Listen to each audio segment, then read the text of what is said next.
Hello and welcome to the Triangle Podcast, episode 22. Ridiculous that we're this far. But I am your host, Christian. I got my man Jesse with me. Yo, what's good? And today was supposed to be with Jesus. Yeah, but he's going camping. And he never let us know. Yeah, he's a dick. But to substitute for that, we got my man Chris. Let's go, champ. And he's here for the most of the... judging regulations. Yeah, mostly for the judging regulations for our fast break segment, which was supposed to be finally against three people. The triangle was going to explode. Yeah. But Jesus ruined that, of course. He's a fuck up. You know who ruined the triangle more than Jesus? Phil Jackson. Yeah. Oh, I'm gonna get into that. Oh, don't get Phil me started. Jackson. But it's playoff season. Yes, about time. We couldn't talk last week. I was busy. It was the holiday too. Oh, that's true. It was Easter holiday, so yeah, we were all doing our own thing, but we couldn't give our predictions for the playoffs. But we could give our input now and talk about what we think of the games that happened so far. Yeah. A lot has happened. A lot has happened. Yes. Let's start it off with the game that just finished right now. Thunder and Rockets. The Rockets are leading 2-1. Thunder has just got their first victory in OKC. I'm assuming so. Westbrook probably had a triple-double because I believe he had almost a triple-double at half again. Yeah, Russ's second straight triple-double. Yeah, okay. We watched some of the game because we were doing another podcast. Westbrook obviously had another good game, triple-double. I did predict that OKC would win this game. I was talking to you off mic earlier that OKC would win the night. I'm glad they showed a game that they could compete with the Houston Rockets, but from here on out, Rockets are going to win the series. They're going to win the next two games. And I was surprised that the Thunder even won this game. I thought it might have been a sweep, to be honest, but I say the Rockets they're definitely winning the series, if not 5-6. Yeah. I can't see it going 7. As much as people want it to be that. Yeah, no. The Thunder are just not as good as the Rockets. Nope. And I think this is really coming into fruition right now. Mm-hmm. And it just shows the Rockets' three-pointers are too much for them. Yeah. Harden is too much for them. They got the better coach. Better coach, better bench, better everything. And they got the MVP. Thunder probably has better defense, but that's about it. Yeah. It's hard to really defend the Rockets. Now, do you think this series determines MVP? I feel like regular season is regular season. Me too. And that's what we should go off of MVP. Yes. But I believe this series impacts it. You know Russ is leading, right? Yes. The information leaked, apparently. Yeah, But it is close. But Westbrook is in the lead. So I'm guessing it's believe Harden. It's between Harden and Yes. Westbrook. Is there any third? Two. LeBron and then Kawhi. Kawhi. Huh? And I think I saw Isaiah and Curry or What's something LeBron like that. averaging? LeBron is averaging 25, 8 and 8, or 9 and 9. Yeah, Not 8 and bad. 8. No, yeah, it's LeBron. Yeah. At the end of the day, he's gonna Yeah. do. He's always an MVP Yeah, contender. of course. Yeah, he's always gonna be there. But if you put LeBron in the Western Conference, if you hold just his record against all the other teams, he would have been Team record, you mean? Yeah, Okay. team record. We're not even talking about conferences in general, he might have had the 6th best team record. Mm-hmm. So All I know is if LeBron James played in the Western Conference his whole career, he wouldn't have one ring. that might be a very true fact. Maybe think? one. Maybe one. Might be with better people. Golden State, Coach. Spurs, OKC back in the day, Houston now, Phoenix with Steve Nash. It might be a true back in fact, the but day. it's something that we're never going to see. And I did hear, actually I got the notification while I was at work, so I could not read the article, but Adam Silver was talking about an East shakeup. Oh, really? He said he wants to put more competition in the East. Ooh. How do you do that? Yeah, Sounds like WWE shakeup. Right, that's exactly what it sounds like. So the notification went away, but I seen it earlier, unfortunately. Sounds good to me. I couldn't read the article. Make the especially, East more How do you competitive. do that? Yeah, I never understand the differences. Why is West better than East? Maybe. Why is it more difficult in the West than East? I don't get it. I could see how he could do it. Maybe give more Eastern Conference teams lottery picks in the draft. but that's That's like disabled handicap. Yeah, it's like an unfair advantage. I'm just wondering, why is the West better? Why? It's just been This year it took a huge downfall in my opinion. Yeah, the West actually. So the way it is the West top 5 are really good, and then everything below that is kind of just floating around 500. Yeah, Is this just something that fluctuates with every 20 years or so? I I don't. mean, when Jordan was playing in East, were they as better than the West? The East back then with Jordan was way because the competition was always Jazz. It just might just be how you turn out. It happens. It's just unnatural coincidence. Yeah, so it's like there's no way to really change it. There's no shake-up to happen. Just let time proceed. The West has been top of the realm in the NBA for the probably past good 7-8 seasons. Oh, for sure. I think a little more than that. Yeah, I would go as far as, I mean, we had the Lakers win the three-peat, and then we had Spurs go right after. So, yeah, and then the Warriors. Where the East really got shine, we had Pistons in the middle. Yeah. Celtics got a little love. Heat for 1 year, Cavs, but no, I'm talking about victories. So that's 3 years out of the last 50. Well, if you include Cavs, okay. So that's 4 teams out of the last 15 years of actually being in the finals that came from the East, or winning finals that came from the East. Of course. So it's just the dominance of the West. I don't know what it is. I don't know if it's the weather. Like I know, right? I used to debate that, but that's just not it. All I know is I'm glad it's just purely coincidental, in my opinion. Yeah, it has to be. I'm glad we both can agree that if LeBron went to the West, he'd be probably a few less rings on the finger. When you say LeBron went to the West, is he bringing his team?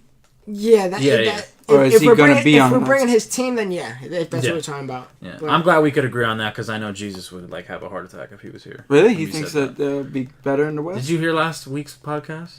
He had LeBron's dick all down his throat. He really did. He was basically saying he was trying to convince us, and the argument always with LeBron is you can put him on any team, he's going to be in the finals. I understand that argument to a perspective, but because I believe that sometimes. Yeah, but I literally asked him if you put them on the Nets, would they be in the finals? And the answer is no, because he's complaining right now that he doesn't have enough with Kyrie, Kevin Love, Tristan Thompson, J.R. Smith. So if he only had Brook Lopez and Jeremy Lin, you're not doing anything. So that's a good point. I don't know. It's just. It's fun when him and Jesus go at it. Because he brings up Kobe and then he brings up LeBron. It's so fun. No, it's because Jesus unnecessarily brings up Kobe. I'll be like, I think James Harden is a step above Westbrook, and it'll be like, that's crazy because both's better than Kobe. I'll be like, what the fuck? I wasn't talking about neither. Yeah. Like, you think James Harden's better than Kobe? No, I'm just giving you an example. Yeah. So, LeBron did pass Kobe in playoff points, though. I know. I noticed that's phenomenal. That's good, though. Well, that's great for LeBron. He's not going to pass him in rings, though. I'm just saying. Yeah, I don't think so either. But I think he might pass him in regular points. Who said it? It might have been Stephen A. that said that if he gets past this Warriors team, he could be one of the greatest of all time. Yeah. Oh, I think I don't know if it's Stephen A. or the boxing guy. Right what's the boxing guy's name? Max Kellerman. Max Kellerman, I love him. He's got a good boxing voice. Oh, I love hearing him talk about my chick. Oh, wait. We're in the basketball podcast. See, that's when we get confused between our MMA podcast, which and is NBA. the First Strike podcast that you call to find on the channel. That's right. And the NBA podcast. Yeah. But now off to a different series. We got the Wizards completely outclassing the Hawks. They're up right now 2-0. Nice. And I think they play tomorrow, right? Yes, in Atlanta. It's going to be a different atmosphere. John Wall's schooling Dennis Schroeder, taking over that entire series. Bradley Beal is playing very well. Amazing. Marcus Morris, too. Yes. Or whatever, Markieff. I think it's Markieff. And what's his name? Otto Porter. Porter's been doing great all season. I like Gortat on that team. I think in the future they do need another big man to. They're playing very physical, as Paul Millsap has stated. Yeah. But I hate to sound like a broken record because I just said Rockets are going to win in 5. I think the Wizards are going to win in 5 as well. Yeah, me too. I think the Hawks will pull out one game. I think Hawks are going to snag probably game 4. And then, but Wizards are looking very dominant right now, and I have them going to the Eastern Conference Finals against the Cavaliers. They did that last year, correct? No. What team was it? It was Hawks last year. Oh, okay. Yeah. But I mean, the Hawks are a good team still. Yeah. But it's just the Wizards are very good this year, and John Wall is on a mission. I know, and John Wall's one of my favorites. Yeah. He's always been a guy who never just really got attention, and it was because his team was so poor. Mm-hmm. But now that Bradley Beal is healthy and stepping it up, Otto Porter is ended up to be something. Kelly Oubre is actually coming through on defense. So these are all the little pieces are clicking right now, and it's the best moment to click. All I know is I remember their record. Their first 20 games, I remember they had 7 wins. Yeah, they were doing disappointing once again, but we all expected that. Yeah. And then once they picked it up, we were like, they're actually doing it. Top 5 in the East, okay. Yeah, they're actually doing it. Now, what do you think about the Celtics in this case? The first seed against 8. They're down right now 2-1 against the Bulls. I'm actually surprised they won today because they were back in Chi-Town and they lost They won by I think it was 14 points. They beat the Bulls by, but Rondo was injured. He's going to be out. He's out the rest of the series, which is a huge bummer. What's the injury? This is thumb. I think it's a fractured thumb. Dislocated thumb. Damn, old Rondo would have played. Well, I think if Rondo could, he would. But it's he's a ball handler, and he passes the balls. Like that, I don't think that really affects him per se, just because he doesn't. It's not like he shoots. What hand? I believe it's left. I was gonna say left. So the one he dribbles with. Yeah, he is dominant with it, but he's not a shooter, so technically it doesn't get in the way of his shot at least. And I know his right is good enough to at least work with. Yeah, he broke his arm. You remember that? Yeah. When he broke his arm against the Heat. Yeah. And he literally, fractured, and he kept playing. Came back the next game, I think, and dunked. Yeah, which he never does. But Rondo, that's a story in itself. He's been cooking once again. I think he's still a good player. Yeah, I think he's top 10 one of the best passers in the NBA. Well, he's always going to be one of the great actual point guards if we're talking off of the point guards alone. Yes. On paper, what a point guard's expected. Not the James Hardens. We have a hybrid nation now. Now everybody's a freak. The league is insane. We got Giannis Antetokounmpo dribbling the ball up at 6'10".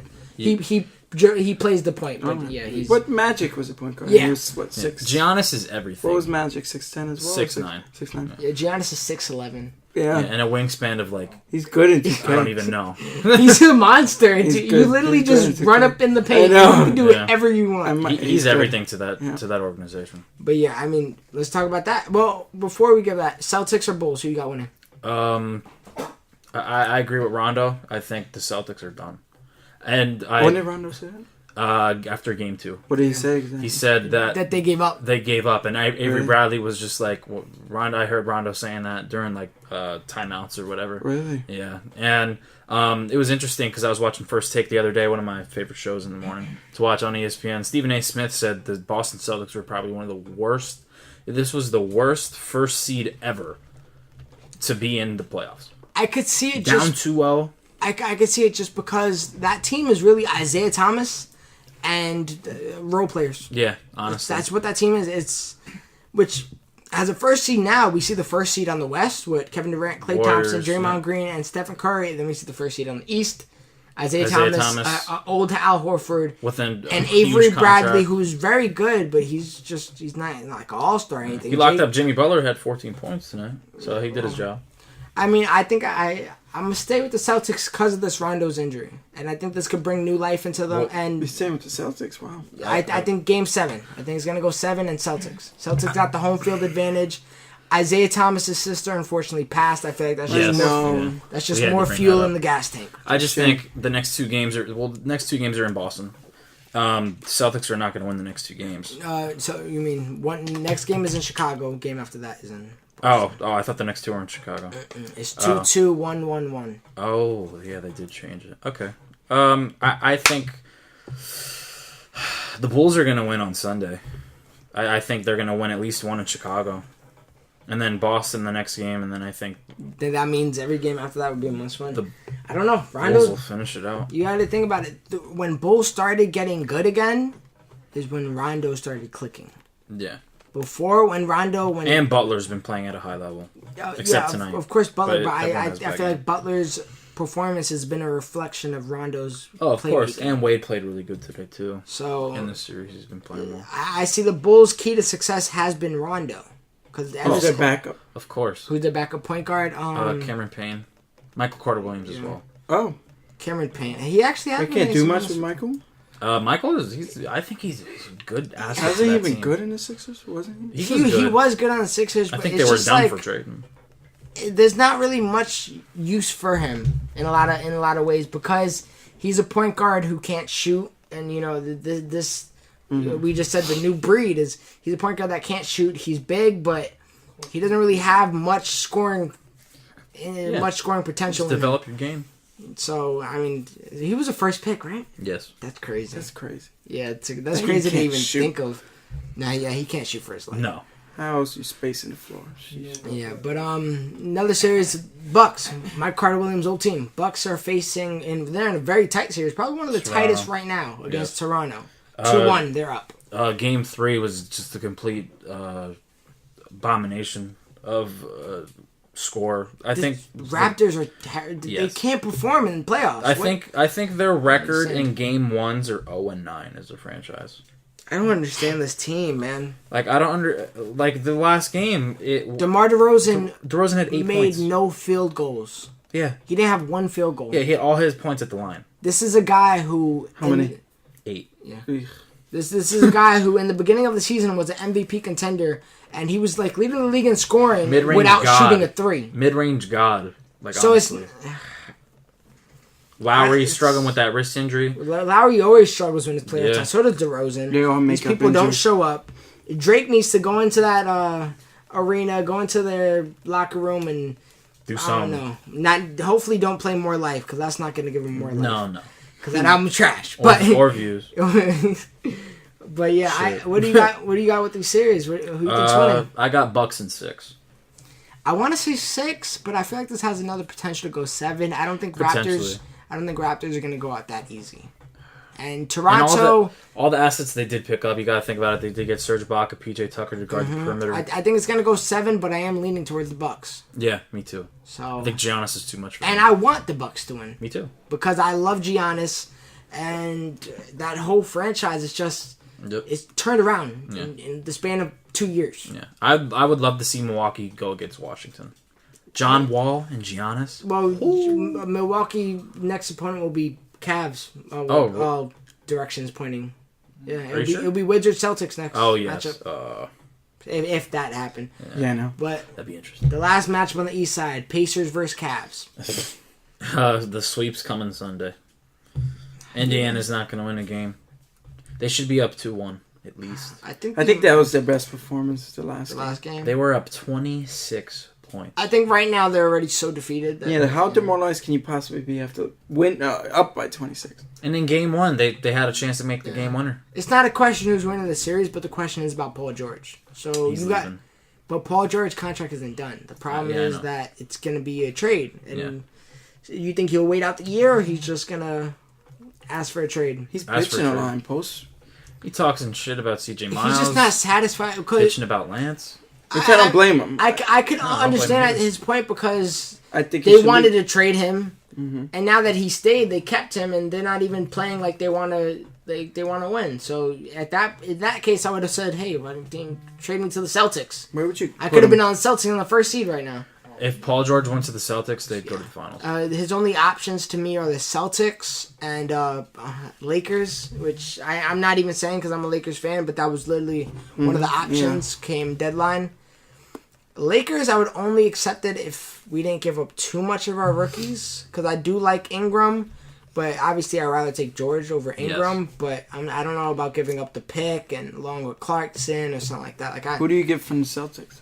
Celtics, they have key. They got players they can roll with. They got a draft pick that is going to be top 3, and when they have the chance to trade Paul George, we'll actually know what the draft pick is.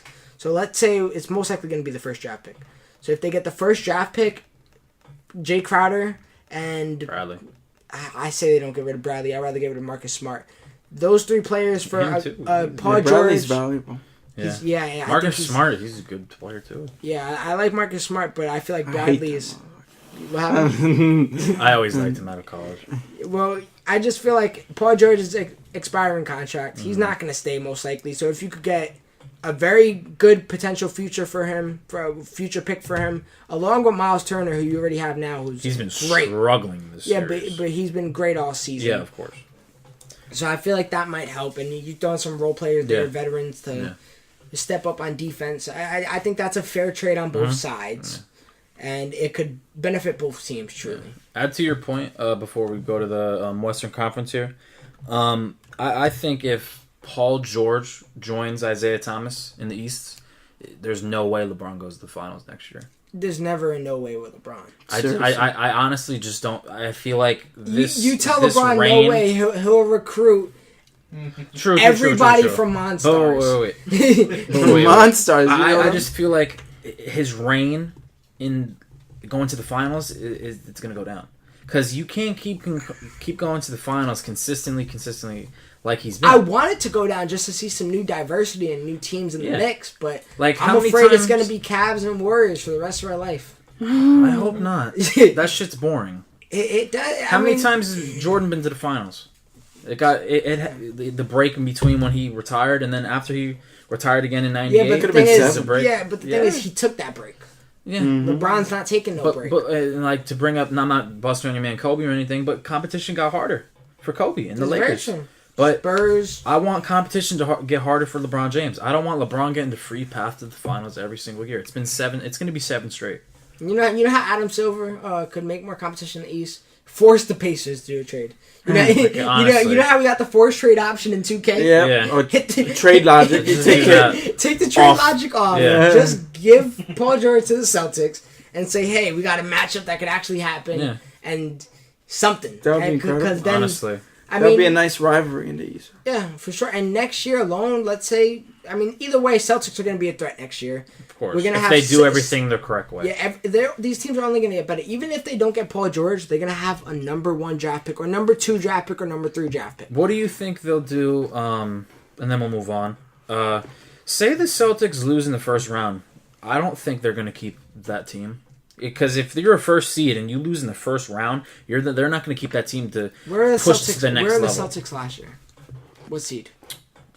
Weren't they like 6th? They were nowhere near the first seed. No. So the fact that they're the first seed is an accomplishment in itself. Yeah, but the fact that they're not getting anywhere in the playoffs is a huge matter to them. It'll just be how you perform in the playoffs. Yeah. It's just... Danny Ainge is going to question, like, hey, do I need to get rid what of is he going to question? The fact that Isaiah Thomas is going through a lot right now? No, not Isaiah. I'm talking about Isaiah is holding his own. The people surrounding Isaiah, like Al Horford's contract. Al potentially Horford's getting rid contract of Avery was very Bradley. stupid, yes. Marcus Smart, maybe for some assets, maybe another draft pick. Who knows? Either way, they're set. Either way, the Celtics, it's going to be really messed up if they aren't better next year. Mm-hmm. Wizards, you could only assume they're going to get better as this team develops because we've seen them develop this year. Bucks only going to get better.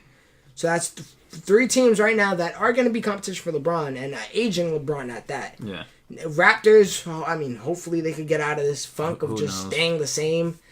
And we might actually have some competition for LeBron. Hopefully it's not too late. I don't want to see him go to the finals until he retires. And I'm afraid that might happen. How impressive would that be? If he does that, he's cemented as the greatest. He's been in more finals than... Unless he doesn't win them all. I know. Then that just shows once he faces competition, it's... he didn't look out, even with the best team. Yeah, so, He got more finals appearances than Jordan. Now, how many is it right now? Is it 7? Yeah. Imagine if he would have lost last year. He would have been a 2. You said 8? Yeah, 7. He's 2 and... No, actually, 2 and 5 in the finals right now. 3 and 4. 3 and 4, yeah. He would have been 2. He would have been 2 and 5. Oh, imagine that. I know. 2 and 5. If he lost last year, his legacy would not be as high as. What's the probability he's in it again? This year, very high. Yeah, I'll give him a 2 to 1 scenario. I think he could struggle against the Bucks. That's what I was telling Jesse earlier. Yeah, just because of Giannis's length and Giannis physicality, no. Not physicality, but you got to think about this. LeBron hypothetically is probably faster than Giannis, but that length makes up for the speed. Yes. Because that length can completely just catch up by itself. It'd probably take him like 2 strides to get to the other side. It's ridiculous what Giannis is. Yeah. So LeBron might also have a hard time guarding him just for the same, obviously, inverse reasons. Mm-hmm. And what I see is Kyrie, then, all right, well, I just got to score now. Because who's going to handle Kyrie? Malcolm Brogdon, who is a good defender and is a good player, but he's a rookie. Potentially a rookie of the year. I think he's probably going to win it. I think he's ahead in our votes, too. So, Joel Embiid did not win it. But let's not get too out of time. Yeah, let's move on. Let's move on to the West. Now let's move on to West. We already covered Rockets and Thunder, Clippers and Jazz, which their game is now in progress right Probably now. over. It just ended, and Jazz lost. Clippers won. Damn it! 2-1 lead. Scaring me. Probably. Rudy Gobert got hurt. And Hayward's having a tough series. I don't know how he played tonight because I didn't look at the stats yet, but Hayward's having a tough series. Gobert got injured in literally the first play of the series. It's all uphill. I mean, Griffin just got injured, but it's all uphill for the Clippers right now. They're winning in 6. Mm-hmm. Gobert being hurt is a very big deal. All I know is they have a bright future in Utah. We've seen Gobert got hurt for 1 game. Well, he was out the first game. DeAndre Jordan completely dominated that game. Yeah. The second game, they scored over 50 points in the paint. Yeah, so That's their interior defense out the window. That shows what Rudy Gobert really is for that team, and it's a very big impact on defense. Now, all I know is the Utah is just going to build from there. If they do advance, good for them, but they're going to lose in the second round, like usual.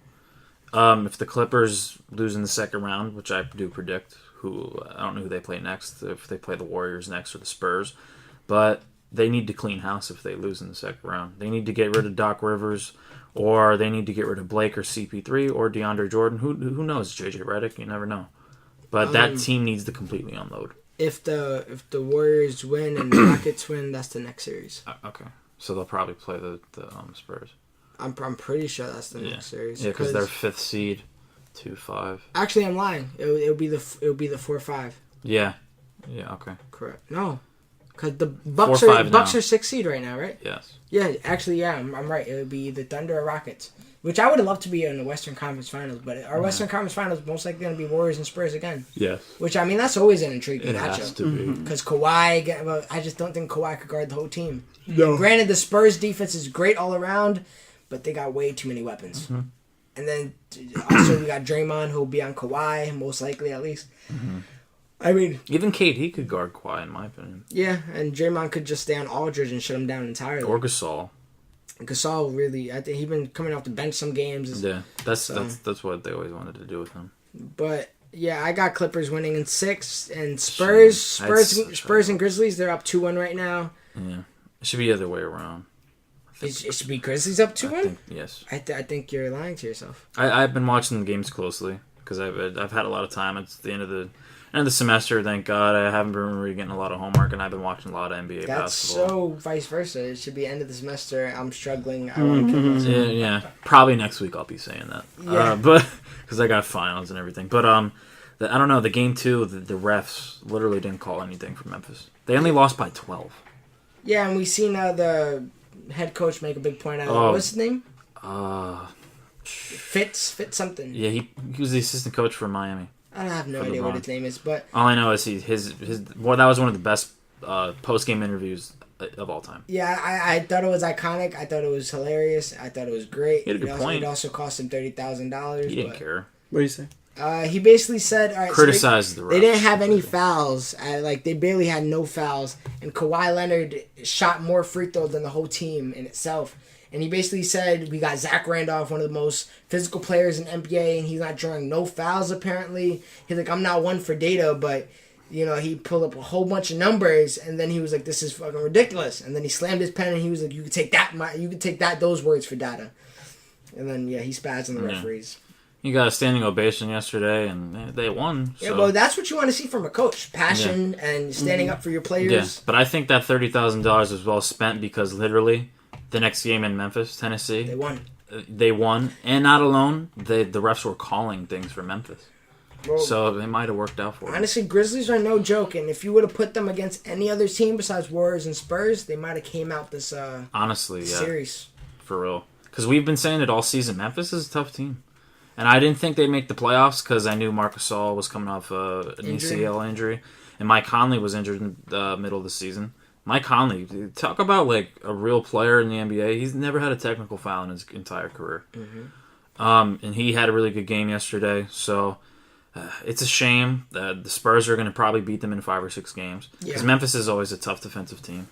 I think it's going to be 5. I think it's going to be 5. Spurs are too good. Yeah.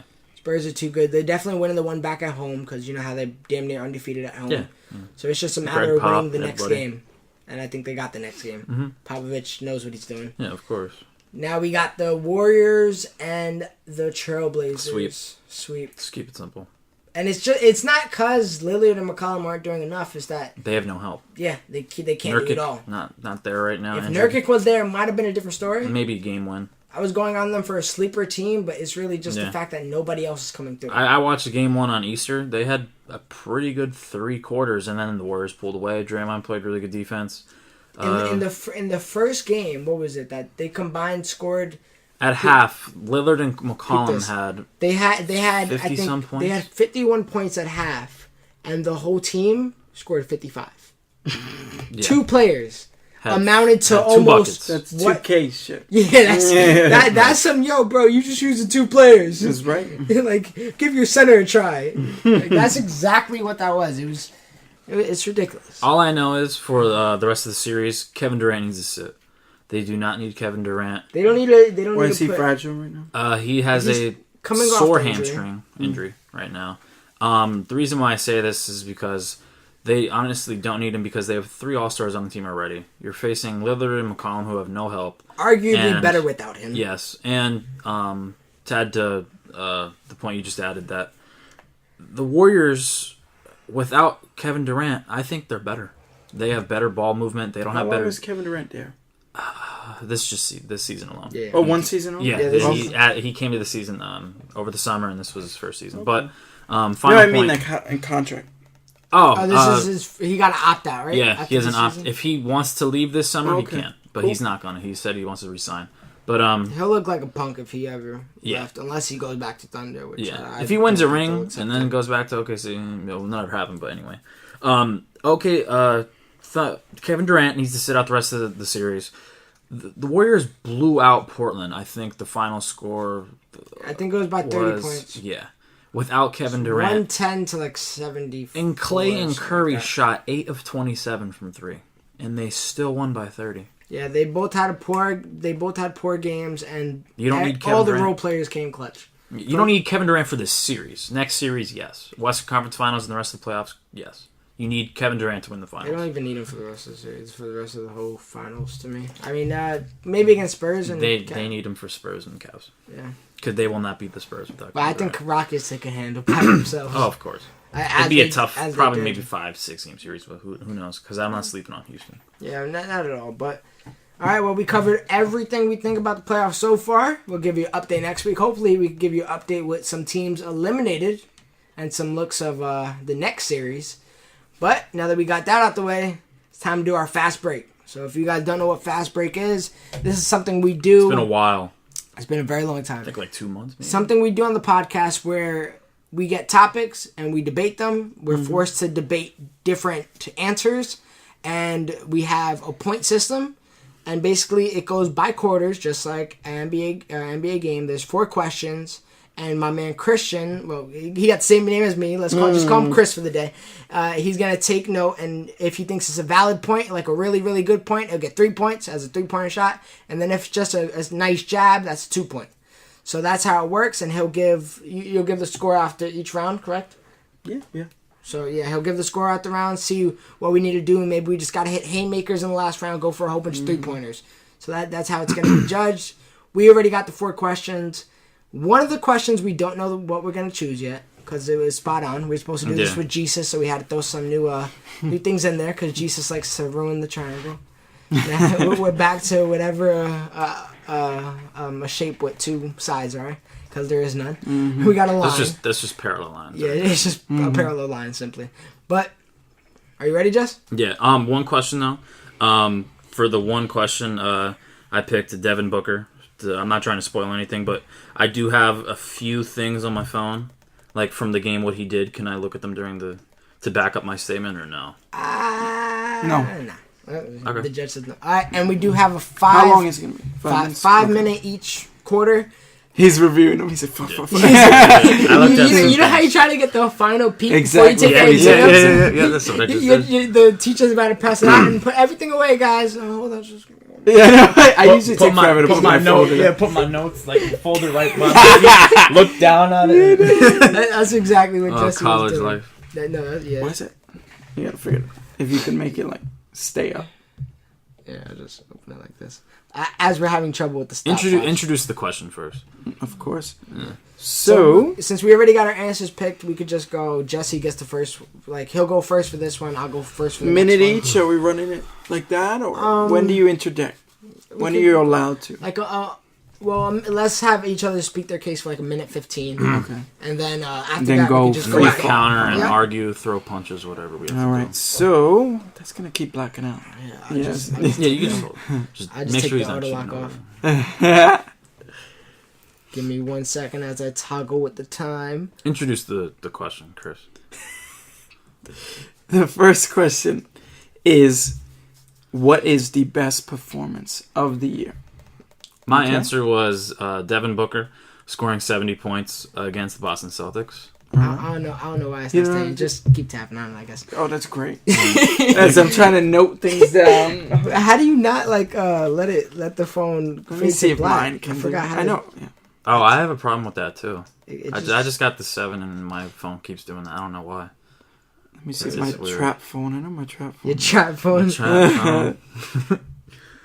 I'm just trying to. For those who are listening, I'm literally just trying to get my phone not to. Well, I have 30 minutes. It'll go to sleep. All right. Well, yeah, I think that's more than enough. That'll be the whole thing. So you're good. Okay. All right. So the first question. I said my answer. Now Jesse said Devin Booker. I said Klay Thompson 60 point performance. Yes. All right. So let's start with Jesse. Prove your point. Okay. The best performance of the year was Devin Booker. He scored 70 points in a game. He was the youngest player in NBA history to ever do so. My man had 4 3-pointers made the entire game. And he played one of the best regular season teams in the NBA, being Boston Celtics. And he was they were the opposition team. So to do that at the TD Garden in Boston is very impressive, especially with one of the best perimeter players in the game on defense, Avery Bradley and Jay Crowder. I think he top 10 scored most points in NBA history as well. This man just took it to the Boston Celtics. The fact that I mentioned that he only made 4 3-pointers, and the rest of the game he's taking mid-range shots, going to the hole, and going against the Boston Celtics defense, which is very tough to do. And to go against Klay Thompson's performance, he did score 10 more points. And I don't remember who Klay Thompson did play, but I don't think it was a tougher team more than the Boston Celtics. All right. Well, yeah, he dropped 70 points. That's remarkable, but did he win?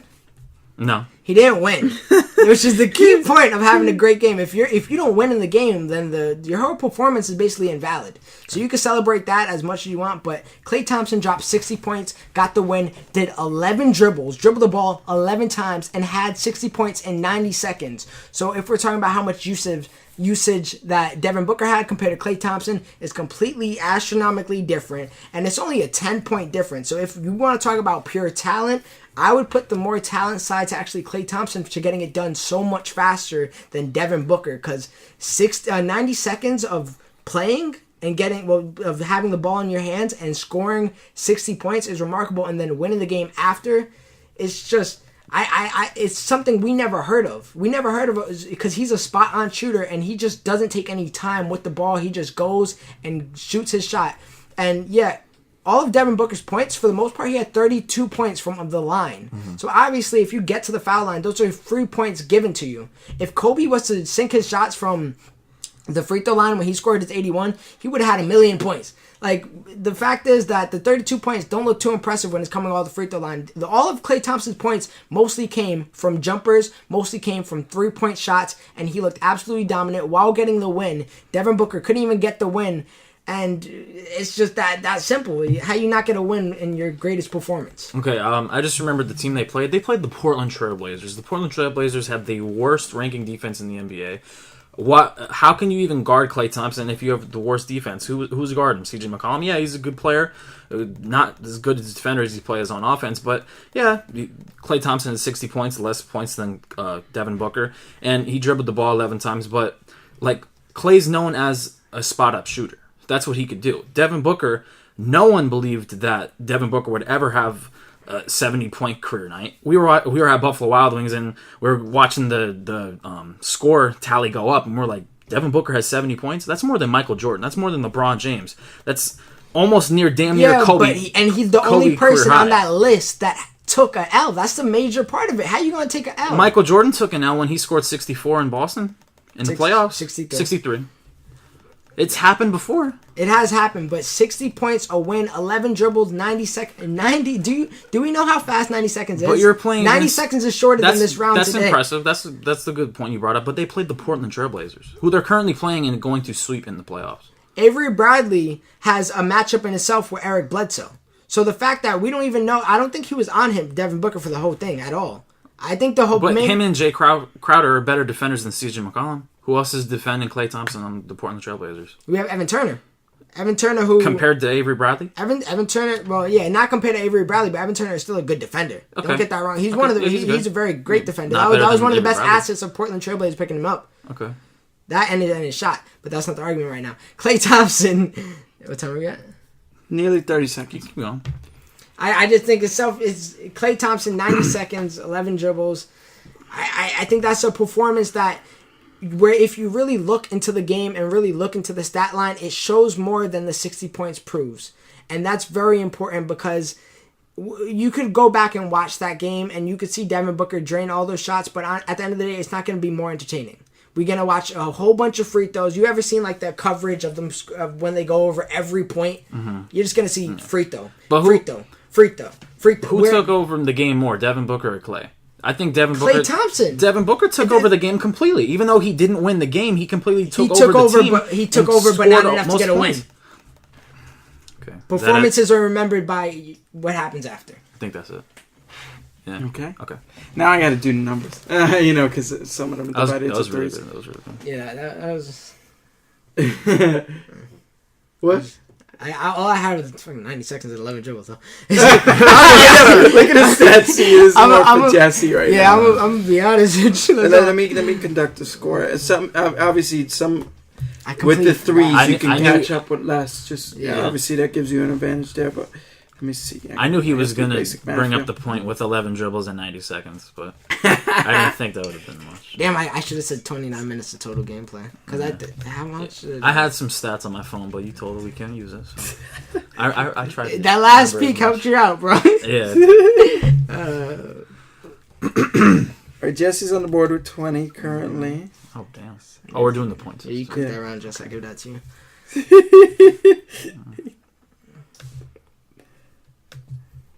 All right, and you're down by 6. All right, that's cool. It's 13-14 after the first quarter. 14-20 after the first quarter. It's only 2 possessions. Two possessions. Gotta go for that. 3 more. Yeah, Jesse must have practiced this beforehand because he had list after list of points. Yeah, I should have kept a screenshot of a Klay Thompson. The thing is, the Klay Thompson had no specific stats just because he did absolutely in 90 seconds. You know what I mean? I wish Jesus was here because you know what his answer was? What? Vince Carter missing 1 shot in a game. Well, that's impressive for his age. If I look up that specific game, how much points did he have? He probably put up 10 shots. No, I think he went 8 for 9. Like, do you know his overall? That's 16 points. Why is he obsessed with that? Out of all things, out of the stellar performances you guys just referenced. That's horrible. Me and Christian would have cooked that. But 14-20, you're not down by a bunch. I forgot the next question. Oh, the next question. You want me to shoot it out? We're ready. Yeah. All right. So, following this season, which team needs to reevaluate their game plan the most? All right. Now, I'm gonna go first, but we can both say our answers now. Yeah. I picked. I picked. Who did I pick? I forgot my answer. What was the question again? Repeat it. I'm sorry. You sent me the. Following this season, with the answer. Which team needs to evaluate their game plan the most? You said the Pacers. All right. Yeah, I'm looking over now. I said the Pacers. Right, let me just. And then you said. I said the Knicks. Gotta go with the Knicks. Who's going first? I had it first. 3, 2. No, you didn't click that. I missed it. All right, the Pacers are a team that are in the playoffs right now and completely falling to shit. We already spoke about how they needed to get rid of Paul George. If you're reevaluating needs to get rid of your main star, you're in the wrong direction already. Because keeping Paul George, you need to think of something else. Because they really could just do a flip. And just by that, they're great again. Because they could get a draft pick. They could get some talent in Jay Crowder, some talent in Avery Bradley if they want him. They could surround that team with greatness. And sticking with this Paul George route of losing in the final and losing in the playoffs. I mean, they got Paul George back. And that's what they were waiting for. They were waiting for him to come back from injury. And he came back. And he was doing everything he can. But the overall team can't. So we got potential in Miles Turner. What you should do is build around him, build some more young players. They should have immediately jumped on that Celtics trade to begin with in the very mid-season, and they didn't do that. What they should have done is get that pick right away, take that risk, they could have had the first pick with Miles Turner, with Jay Crowder. That's a whole different team. And we go from talking about the Pacers, who are washed up right now, to being one of the most potential teams if they just reevaluate themselves and get their whole act together, because Larry Bird doesn't know what he's doing right now, because Paul George on that team is just wasting money. He's wasting their talent. He's wasting their future. He's a great asset, and he's a great piece that could just build that team in the future, and he's wasting away. The Knicks, they've been reevaluating their team for the last 5 years. They don't need to start now. They started back then. All right. The Pacers are an average team. The Knicks are one of the worst teams in the NBA right now. The Pacers are in the playoffs right now, correct? When's the last time the Knicks have been in the playoffs? Probably a few seasons. Larry Bird doesn't know what he's doing, but he knows damn sure what he's doing more than Phil Jackson. Phil Jackson wants to get rid of Carmelo Anthony because he said he hasn't done anything with the team, and he hasn't. He hasn't taken them to the promised land like Phil Jackson has wanted to, as long as getting Kristaps Porzingis, but getting Derrick Rose for a bag of chips, like we have said, and I liked the move when getting Derrick Rose, but the fact that he just had a torn meniscus and he wants a $150 million contract, why even bother giving Derrick Rose that money and giving him back to the Knicks organization when he could get injured again and potentially retire? Joakim Noah, he's on steroid suspension and he has over a $70 million contract. Why are we giving these players this big money when they're not, when they're old, they're not good anymore, and they're not the old player as they used to be? Courtney Lee, not even an average shooting guard in the league. The Pacers have way more talent right now than the Knicks have had in the last 5 seasons. The Knicks they need to reevaluate their whole roster. Phil Jackson needs to leave New York.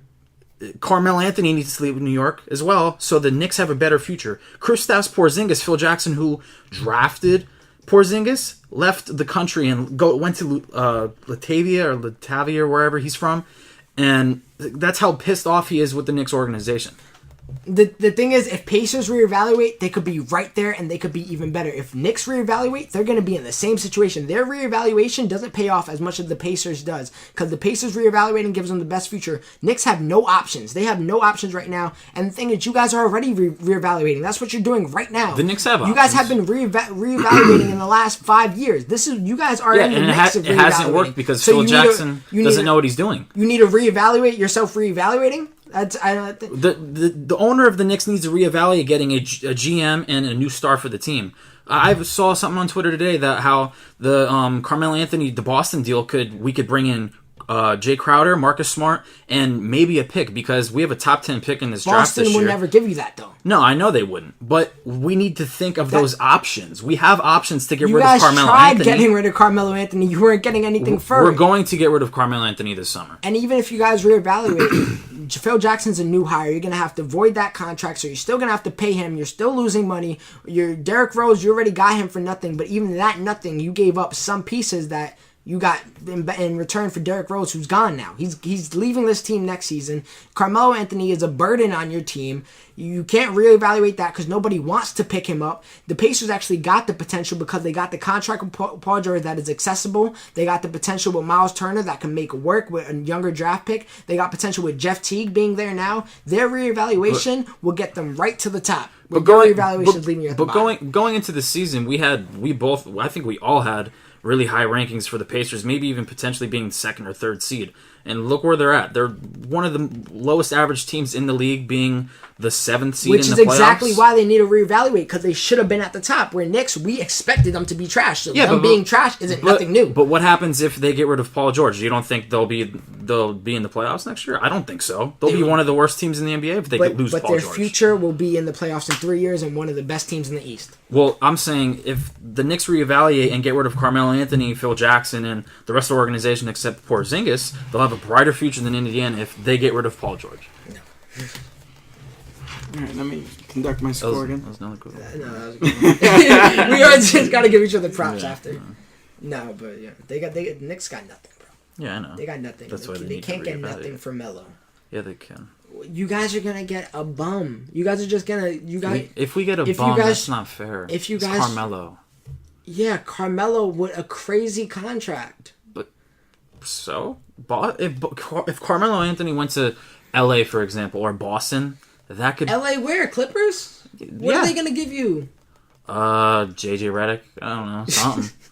Honestly, they're not going to give us Blake Griffin. They already tried JJ Redick's contract isn't even... It's right there with Carmelo's. It's crazy, too. Yeah, it's cheaper. It's cheaper, but you're giving away Carmelo but, for... What I'm saying is... And JJ Redick's a free agent next year. Yeah, true. What I'm saying is they could, like, if we traded Carmelo Anthony, that could push a Boston for championship, or LA Clippers to maybe get over the hump of not being a second round disaster. What do you want your team to be known as, or do you want me just to say your name? Yeah, just say Chris has managed to mitigate the lead by 3. He's down by 3 now. Oh no, 2, actually. Okay. 31-29. Okay. All right. That's close. 2 more. 2 more quarters. So now, Jesse still has the lead. You knew this question before I did the next one. Yes. So how are we doing this one? I want you to pick first. That's fair. Okay. So, Chris, whenever you say the question, I'm ready with my response. I'll go first, too, since it's only right. And then I'll go last for those. Yeah. Okay. For the next one. Third question. Third quarter. Better teammate to LeBron, Kyrie, or Dwayne Wade? Dwayne Wade. Okay, I'm going to go with Kyrie Irving.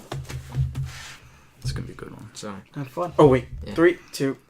Kyrie Irving was MIA for the first season because of injuries. Kyrie Irving finally came back last season. He helped them win a ring, but Dwayne Wade helped LeBron win 2 rings along with... He put LeBron into the star mode that he is today. He put LeBron... LeBron was already on the map, but he put him even further on the map and helped him give that veteran... It was almost like the big brother advice that LeBron needed and helped him bring him into a brighter direction and basically got his whole act together. And now LeBron is a winner because he was already joined with a winner. Now it's kind of the opposite. Now LeBron is the D-Wade and Kyrie is the LeBron James. It's a totally different story. Kyrie is, when LeBron came to the Heat, he was almost Dwayne Wade's sidekick. When LeBron came to the Cavs, we knew right away LeBron's going to be the main star, Kyrie's going to be backup. And we knew that from the jump. Kyrie... We have seen him now, and I don't think he's still got the potential to lead a team. I don't think that is he helping them now, because I don't think he's going to help them win the finals. Wade helped him win the finals he helped him go to the finals 4 years straight, helped him win 2 finals. I can't see the same for Kyrie Irving. He showed up last year, but he literally didn't show up for 1 year of the finals when LeBron needed him. Literally injured, MIA. Okay. Dwayne Wade did go to 4 finals, but... lost in 2 of them. Kyrie Irving has only been to 2 finals, going to be in the 3rd one this year. Kyrie Irving had the phenomenal finals after the first 2 games. So from game 3 to game 7 of the finals last year, I believe he averaged over 20-something points a game.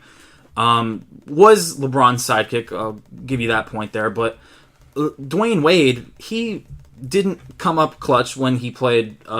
with LeBron James and Chris Bosh in the 2014 NBA Finals, because LeBron James had no help. That was the worst devastation in NBA Finals history when the Spurs beat the Heat in 5 games. LeBron James had no help. We talk about Russell Westbrook having no help. That was the type of no help LeBron James had in that Finals. Kyrie Irving, yes, he was injured in the first season. He was injured. Dwayne Wade, yeah, he was having some injury battles in the 2014 finals, and so was Chris Bosh. Kyrie Irving, like I said, he's only been to 2 finals. He's going to be to more finals than Dwayne Wade has, with LeBron James being the leader of that team. When LeBron James went to Miami, it was debatable who would be the leader of that team, and Dwayne Wade let LeBron James be the leader of that team because he was the greater player at the time. And people debated that Dwayne Wade was the better player at the time because he had a ring and LeBron didn't.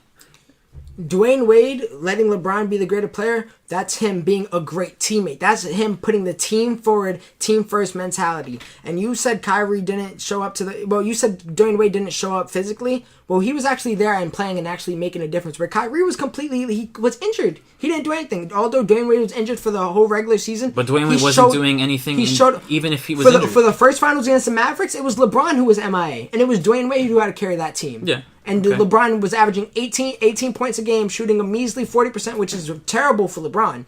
And we had Dwayne Wade do something that Kyrie can't, and it's do something past the playing. It's him being a leadership, and it's him showing him something that Kyrie can't show him. Kyrie is just taking lessons in from LeBron right now, so when LeBron leaves, he could build his own legacy. Dwayne Wade helped LeBron build his own legacy. No. And that's being a great teammate. LeBron built his own legacy because LeBron was always the better player than Dwayne Wade. LeBron James, if it wasn't for LeBron James, Kyrie Irving wouldn't be the player he is now. Kyrie Irving is more clutch than Dwayne Wade. Kyrie Irving is probably one of the most clutch 3-point shooters and players that I know in the league. He's more clutch than Dwayne Wade ever was in his career. You take Dwayne Wade out of that whole Heat team, are they beating the Celtics? Right now? No, are they beating the Celtics that they beat in Game 7? In 2012? If you take Dwayne Wade out. If you take Dwayne Wade out? That's a no. Pacers, they're getting past Pacers? Probably not. If you take Kyrie off of the Cavs, LeBron's still going to the East. He's still going to the Eastern Conference Finals whether he wins or not. He wouldn't go to the finals. Losing. Without Kyrie? Nope. You're lying to yourself. Wade wouldn't. If Dwayne Wade wasn't on the LeBron James Heat when they played the Celtics with KG, Paul Pierce, Ray Allen, and Rondo, they would not go to the finals. That's what I'm saying. That's showing his effect as a teammate. That's showing him his impact as a team. Yeah, but the same thing. If you take Kyrie out, LeBron's still going to the finals. You take Dwayne Wade out from back then, LeBron isn't going to the finals. If Kyrie Irving gets injured right now, doing whatever, he would not. He would go to the finals, and LeBron but he is would still not win the going chip. to the finals. 3. And LeBron is still going to the finals. He wouldn't win the chip. If he lost Dwayne Wade. Okay. Right at the end. Yeah. Right at the end. You took me on that one. I love how you guys like throw it after the recording. My original answer was going to be Wade because it's more just. Why you tell the judge? Well, you already got on the points. Yeah, I let him go first because I knew it. Yeah, I'll give him that one. You have previously this next one is literally both about our team, so it's going to be super passionate. Yeah. Alright, so you're currently on quarter 3 at 45. Jesse, you were at 31. Now you're at. He had 2 threes in that one. Jesse? Yeah. What were they? They were the. Well, I give everyone an answer. For your answer, you get 3 immediately. So you got 3 as well. But then he said LeBron. You even gave me that too. He said LeBron had no help in one of those finals, and you went, "Oh, that's right." You did something like that. He was like, "Of course, that's a 3 then." Yeah, when I met 2014 when he got annihilated in the 5 games, you were like, "Oh, that's right." I didn't even peep that. Yeah. So it's 45 to what? 43. Ooh. Who's up? You. Oh, yeah. Final quarter champ. Let me just double check. I don't want to fuck up the score. He had 31, 34, 37, 39. This last one? 41, yeah, 43, 42. All right, that's a good one. All right. And the last one is, what, Chris? One moment. Let me just fill out the quarter 4. So final quarter, 5 minute, 2K round. This is going to be the passion. How long is the podcast right now? It's 57. Wow, that's pretty short. Make this question a little bit longer. Well, let's just see how it goes. Yeah, let's see how it goes. Biggest mistake of the off season. So obviously we for these we had our answers pre-drafted almost. We picked them last podcast actually. So Jesse, it's your turn to go first. The way the Knicks built their roster. And I picked the Lakers contract signings this year. Now you're gonna have to only talk about what the Knicks did off season, like last off season. Yeah. Okay. Yeah. Is that Lakers contract signing? Yeah, Lakers contract signing. All right. Oh yes. 3, 2. The reason why I have a problem with the Knicks off season issues, we signed Joakim Noah to a 4-year, $70+ million contract when he's coming off a bunch of injuries. Not the same player he was back in the day when he played for Chicago. Older player.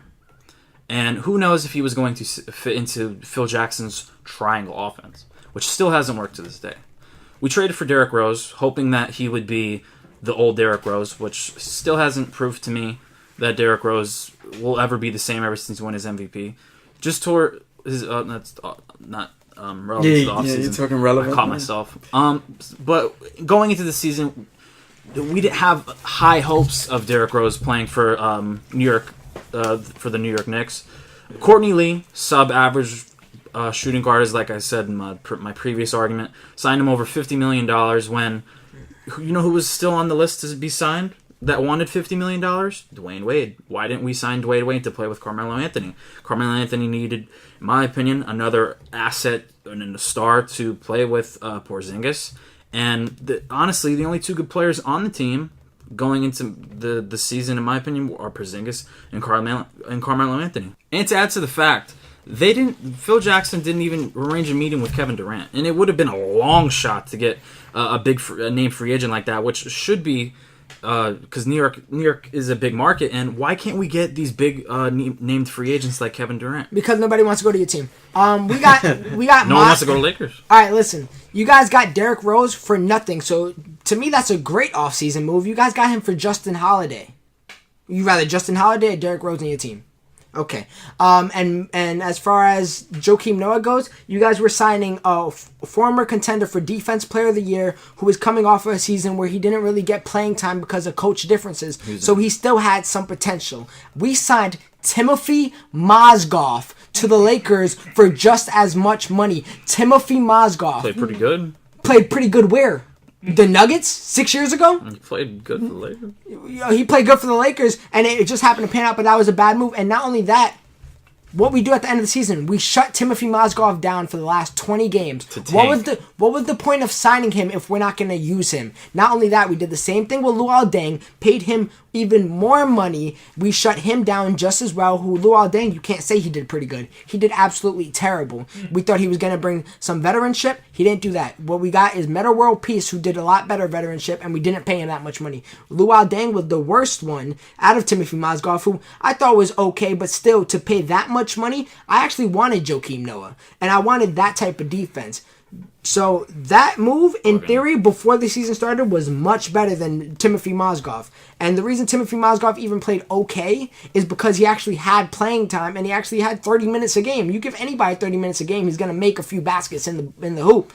But as far as giving that man $70 million, when you guys got Derrick Rose for nothing, you guys paid Joakim Noah, but for the price you paid Joakim Noah, you guys got Derrick Rose. But for the price we paid Mozgov and Deng, you guys got Courtney Lee, Derrick Rose, and Joakim Noah. So to me, it's totally different. And not to mention, you didn't mention that you guys got Brandon Jennings, who was a great pickup.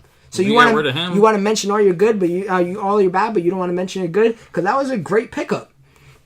And yeah, you guys got rid of him, but we're talking about the off season. So we're talking about before the season started. And Brandon Jennings, at first, you were very excited to get him, and he looked like he was the only person on your team that had something to play for. So, and when you guys got Derrick Rose, he was almost old Derrick Rose because he was putting up 18, 19 points a game. So that's more than any. That's not the old Derrick Rose. Old Derrick Rose is like 25. You guys got him for Justin Holiday. Okay. Is Justin Holiday putting up 18, 19 points a game? The reason why they had a horrible offseason, what did they improve in? We got all these players and we were still trash. Lakers got all these players, wasted all that money to be back in the lottery pick. We're back in the lottery pick. You guys are at least out of it. Mozgov and Deng at the end of the season 2 tanks so that potential players could play more so they could get Lonzo Ball hopefully in the draft. Okay, we're tanking, right? But we're still stuck with those contracts for 4 years and 3 years. You could trade them. Who's going to take Mozgov for $70 million? You could get second-round draft picks, if anything. Who's going to want, like you said in the previous argument, team will be stupid. Who's going to want Joakim Noah? If Joakim Noah is injured, like he keeps going, that the contract could eventually get nulled at least. No, I don't think anyone will want Courtney Lee either. And we didn't even Courtney Lee, you guys only signed him for a few dollars. We didn't want a few dollars. We could have got Dwayne Wade for that $50 million. Why couldn't we get a meeting with Kevin Durant to come play with Carmelo Anthony and Porzingis? Yeah, but the moves you made before the season started, you guys had projections to be the 6th seed and to be even higher probably. Lakers, we made the moves, and after they were done, we were like, damn, well, we'll see you in the lottery next year. Like, that's exactly where we were at. And from the season started, I was kind of mad when we first started playing good just because we wasted our whole future and we're going to be stuck in super debt with money. And now we're going to have no future with Mozgov and Deng when we could have just won it for another year, sign absolutely nobody, and still tank either way. We wasted $85 million to tank. Well, you guys at least gave it a go and got rid of Justin Holiday for Derrick Rose. But we got nothing in return. What you guys have in return is you guys have a better future than the Knicks. Yeah, but doing those moves in the offseason didn't give us that better future. That's what you're not understanding. You have a better future on getting one of the best players to come out of the draft in June. We were going to have that either way. We shut him down at the end of the season. How did Mozgov and Dang positively affect our team? Well, I know you liked Mozgov throughout the season. And Dang, I honestly I didn't even see Luol Deng play in the Lakers season. Which shows why we shut him the hell down. Because he was trash. He went from being in the starting position to fading out of the starting position to getting no minutes to getting shut down. And that's a guy we were paying over $15 to $18 million a year. Well, Courtney Lee at least gave some effort. One more point. You guys have Magic Johnson right now. And that's not an off-season move. Oh, yeah, true. But you guys have a better coach in Luke Wallen who could honestly be potential coach of the year someday. Phil Jackson signs Jeff Hornacek, who once coached for the Phoenix Suns when Steve Nash in his heyday played great, and wants Jeff Hornacek to follow Phil Jackson's mode in having the triangle when it will never work. Carmelo Anthony is not a triangle player. Neither is Joakim Noah. Neither is Derrick Rose. Neither is Courtney Lee. All your moves were made for a reason. You got Joakim Noah for a rim protector. You got Derrick Rose because it was the right thing to do because you guys gave up nothing for it. You got Courtney Lee to spread the floor. Our moves were made for no reason. Mozgov, we really thought Mozgov could be worth that money that we gave him? Because I don't recall ever saying, hey, man, you know what would be great on this team? Timothy Mozgov. You remember him? You guys have more role players than the Knicks do.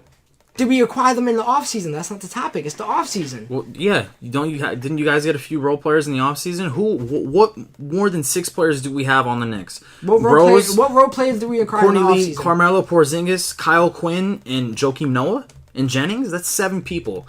I could name 7 more people on the Lakers that we acquired in the offseason? Because you named 3 people that you acquired in the offseason. No, not in the offseason. I'm talking about how... The argument is the offseason. I'm trying to say you guys have more what you had before you're going into your offseason saying how... Fuck. You guys lost Justin Holiday and got Derrick Rose. I lost my thought. What I'm trying... Is that it, or you want to add one more thing? What I was trying to say is that you guys have you have better players on your team than the Knicks do. We didn't get him in the offseason, though. You got Mozgov, Luol Deng. We shut the hell down. Signed Clarkson back. Picked up Ingram in the draft. Who else? Tariq Black. He was already on our team. Oh, he was. Who was that dude you like? That center? Zubac? Yeah. They're better players than the Knicks. We don't have more than 7 good players on the Knicks. That was my point. Hernan Gomez was a great offseason move, too. Yeah, he's doing okay.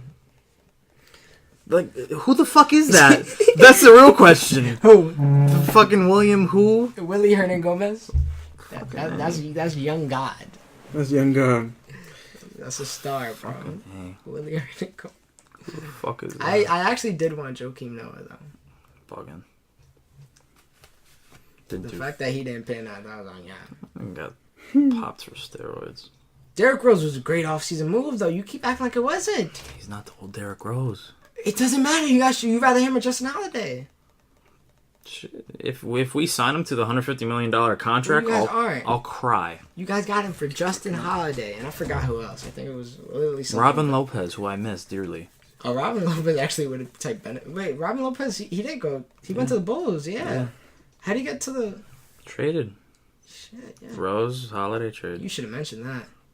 Because you could have used Robin Lopez. I forgot about him. Who won overall score? 61-60. Oh, damn. I probably lost. If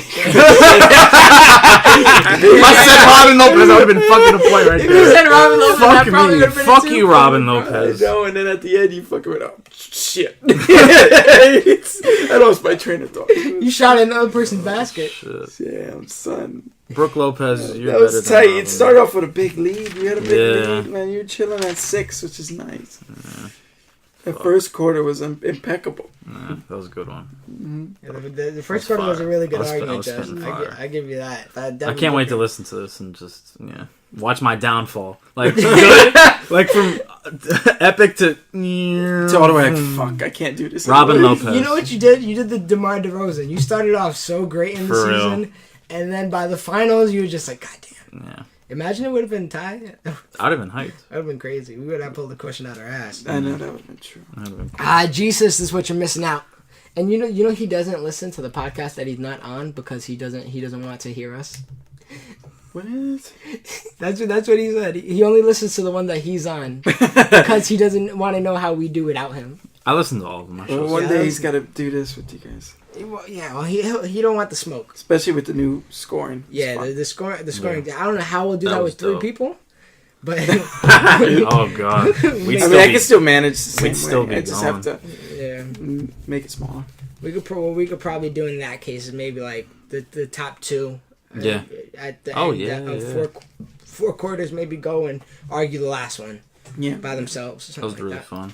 61-60. Well, good argument there. Till next time. Hopefully we get Robin Jesus Lopez in here. Robin Lopez, you motherfucker. Let's end it with that. Yeah. Well, no, I gotta actually say, you can find us on SoundCloud, iTunes, YouTube under the name All of the Above ENT, where you can find an MMA podcast, this NBA one that you're listening to right now, and a WWE one as well. So definitely check all those out if you guys have a chance. Share your love, subscribe, like, all that good stuff. Share it with friends. Comment. Ask us questions that we can put on this segment. Fast break, yeah. Because we love doing it, and we need more questions. Just nothing about Robin Lopez, please, because I will not answer that question. With all that being said, guys, you have a great week. Peace. We're out.